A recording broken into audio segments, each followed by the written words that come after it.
এত বড় সাহস ও বোঝে না নিজে সালা দুর্নীতির ঠাকুর দাদা আর নিজেরা এই সব করে বেড়াচ্ছে। ভাষায় কথা বললে তাকে তাড়িয়ে দেওয়া হয়। আগামী দিন তুমি ভাবছো তুমি সবাইকে ভোট কেটে দিয়ে ডিটেনশন ক্যাম্পে পাঠাবে এনআরসির নাম করে। জেনে রেখো আমি থাকতে, তৃণমূল থাকতে, জোড়াফুল থাকতে আমি মানি আমি নই, আমি মানি 100% মানুষ।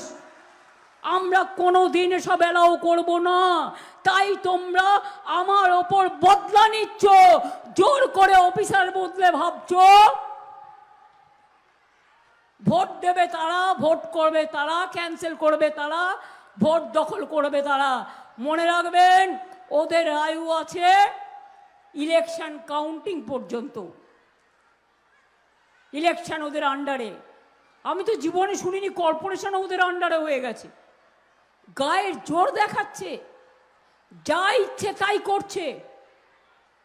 একজন অফিসারের দুটো স্প্যাস্টিক বেবি ছেলে আছে, সে কোনোদিন বাংলায় কলকাতার কাছাকাছি ছাড়া করে না। ছেলে মেয়েগুলোকে ছেলেদের দেখতে হয়, তাদের পর্যন্ত পাঠিয়ে দিয়েছে তামিলনাড়ু। তামিলনাড়ু তো কিসের আন্ডারস্ট্যান্ডিং?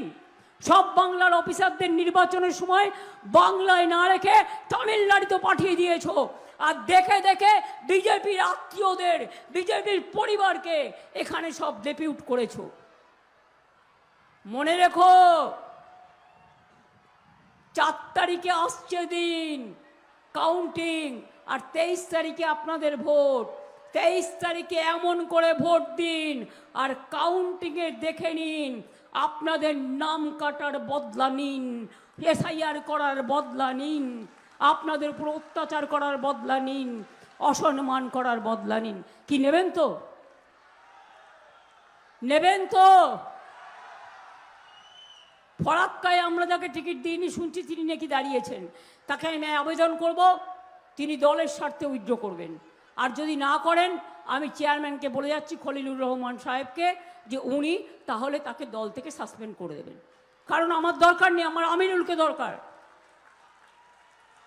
যারা দলে থেকে দলের বিরোধিতা করে, টিকিট না পেলে, টিকিট দিলে ভালো, তাহলে যে কর্মীরা দিনরাত পরিশ্রম করে সবাইকে টিকিট পায়।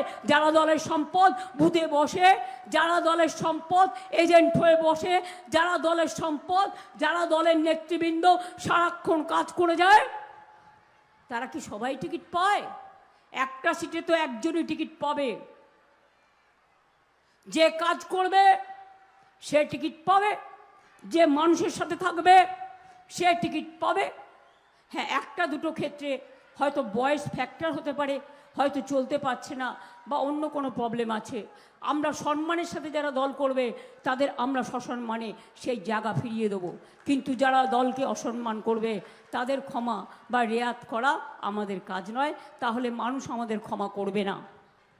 নির্বাচনটা রাজনৈতিক যুদ্ধ। এই যুদ্ধে আমি যদি যোদ্ধা হই, তৃণমূল কংগ্রেসের কর্মীরা আমার সহযোদ্ধা। মাথায় রাখবেন, আমি আপনাদের স্যালুট জানিয়ে, সালাম জানিয়ে, অভিনন্দন জানিয়ে বলবো। আর মা বোনেদের,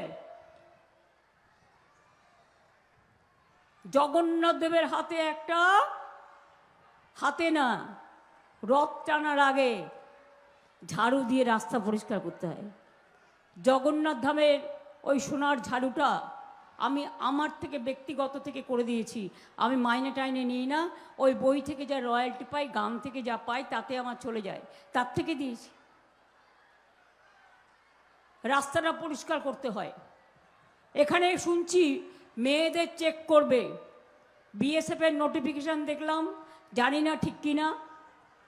আইটিবিটি, যার নেপাল দার্জিলিং বর্ডার পাহাড় দেওয়ার কথা, তার ডিজিএসে বলে গেছে সব মেয়েদের চেক করবে। মেয়েদের গায়ে হাত দিলে মেয়েরা মেয়েদেরটা বুঝে নেবেন। আর ভোট দিতে গ্রামে আটকালে বাড়িতে যেমন ঝাড়ু দিয়ে পরিষ্কার করেন, খিলের ঝাড়ু দিয়ে, সেই খিলের ঝাড়ু দিয়ে রাস্তা পরিষ্কার করতে করতে যাবেন, ভোট কেন্দ্রে পৌঁছাবেন। ঠিক আছে? এইটুকু লড়াই করার ক্ষমতা আছে। সারাক্ষণ অনেক পরিশ্রম করেন, আর আপনাদের পাশে আমার ছাত্র যুব থাকবে। কি ভাইরা চুপচাপ কেন? মা বোনদের পাশে তোমরা থাকবে, ওদের সামনে দেবে, আর কেউ কোনো গন্ডগোলে জড়াবে না।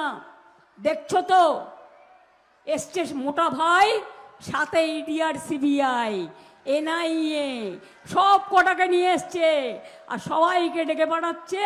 আর ডেকে পাঠিয়ে বলছে ইলেকশনের সময় এই আমাদের হয়ে কাজ করবে। এত বড় সাহস! ও বোঝে না নিজে সালা দুর্নীতির ঠাকুর দাদা, আর নিজেরা এই সব করে বেড়াচ্ছে।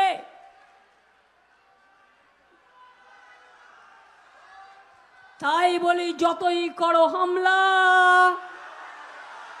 যতই করো হামলা, যতই করো হামলা, যতই করো হামলা, তৃণমূল জিতবে বাংলা। যতই করো হামলা, যতই করো হামলা, জোড়াফুল জিতবে বাংলা। তৃণমূল যতই করো হামলা, যতই করো হামলা।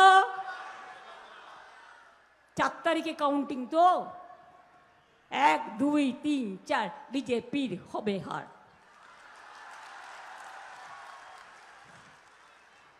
1 2 3 4 তৃণমূল পড়বে জয়ের হার।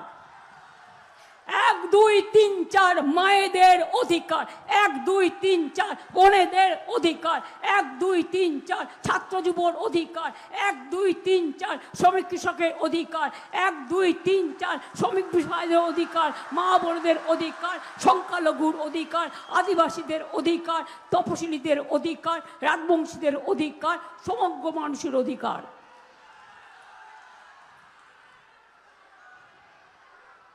এত জিঘাংসা, এত উদ্ধত্ত, এত অহংকার, মাপতে কত, মাপলে কত হবে?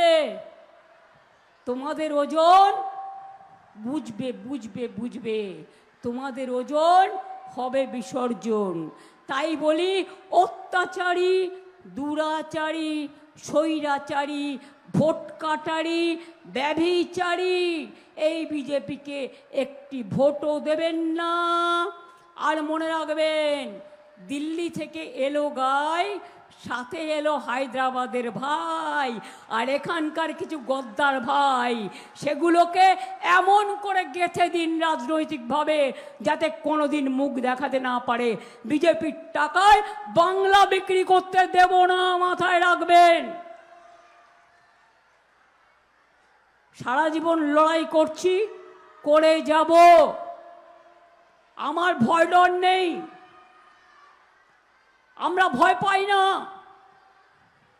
এ মাটি স্বাধীনতার মাটি, এ মাটি আন্দোলনের মাটি, এ মাটি রবীন্দ্রনাথ নজরুলের মাটি, এ মাটি নেতাজি সুভাষচন্দ্র বোস, গান্ধীজি থেকে শুরু করে, মৌলানা আবুল কালাম আজাদ থেকে শুরু করে, বাবা সাহেব আম্বেদকর থেকে শুরু করে, গুরু নানক থেকে শুরু করে, বৌদ্ধ ধর্ম থেকে শুরু করে, জৈন ধর্ম থেকে শুরু করে, হিন্দু মুসলিম শিখ ইসাই আপোষ মেরায় না ভাই ভাই, রামকৃষ্ণ পরমহংসদেব, স্বামী বিবেকানন্দ থেকে শুরু করে, এ মাটি সংস্কৃতির মাটি, সম্প্রীতির মাটি, একসাথে থাকার মাটি। কোনো সাম্প্রদায়িকতায় ভুলবেন না। বিজেপির মধ্যেও যেমন কমিউনাল লোকজন আছে, আপনাদের মধ্যেও কিছু কমিউনাল লোকজন ইধার উধার ঘুরতে পারে, টাকার জন্য সব কিছু করতে পারে। ওদের বলুন, বাংলায় তো 365 দিন থাকো না, মানুষের খোঁজ খবর রাখো না, ইলেকশন আসলেই বসন্তের কোকিল কু কু করে ডাকে, কাকের বাড়িতে বাসা পারো, কাকের বাড়িতে বাচ্চা জন্ম নেয়, তারপরে বড় হলেই কোকিল উড়ে পালিয়ে যায়। আপনারা ঠিক করুন, আম খাবেন, আমসত্ত্ব খাবেন, না বাবলা গাছের কাঁটা খাবেন, সেটা ঠিক করুন। আর ইলেকশনের দিন আপনারা আম খাবেন, আমসত্ত্ব খাবেন, না বিচুটি পাতা দিয়ে একটু গাটা চুলকে দেবেন, কোনটা করবেন সেটা নিজেকে ভেবে নিতে হবে। তাহলে রেডি তো? খেলা হবে। এবারের খেলা দুরন্ত খেলা, দুর্দান্ত খেলা। ওরা বাংলার উপর অত্যাচার করছে, বাংলাকে বাংলা ভাষায় কথা বললেই বিরোধী, বাংলা বিরোধী কথাবার্তা বলছে আর অনুপ্রবেশ দেখাচ্ছে। আমরা পরিষ্কার বলি, বাংলায় জিতে আমরা দিল্লিকে টার্গেট করব এবং নেতাজি সুভাষচন্দ্রের ভাষায় দিল্লি চলো, দিল্লি চলো রহমান সারা ভারতবর্ষ জুড়ে কাঁপিয়ে দিতে হবে, কম্পন ধরিয়ে দিতে হবে। বিজেপির বিসর্জন, নালে দেশটাকে বিক্রি করে দেবে। ওদের বিদায় দিন। বিজেপি হটাও, বিজেপি হটাও, গদ্দার হটাও, গদ্দার হটাও, বাংলা বিরোধী হটাও, বাংলা বিরোধী হটাও। ভালো থাকবেন, সকলে সুস্থ থাকবেন। পয়লা বৈশাখের আগে সবাইকে শুভকামনা জানিয়ে যাচ্ছি। আমাকে আবার যেতে হবে জিয়াগঞ্জ, আজিমগঞ্জ, ওখান থেকে আবার যেতে হবে নাকাশি এতে বহরমপুরে। আমি তাই আজকে ওয়েদার খারাপ আছে, তাই আপনাদের সকলের কাছ থেকে এই ক্ষুদ্র বক্তব্য রেখে আমিরুলকে এবং নুরুলকে সহ সারা বাংলায় তৃণমূল কংগ্রেস জোড়াফুলের যত প্রার্থী আছে, একটি ভোটও ভাগাভাগি করবেন না, একটি ভোটও ভুল করে এবার অন্য কাউকে দেবেন না। এবারের যুদ্ধ কিন্তু মনে রাখবেন আপনার অস্তিত্বের যুদ্ধ।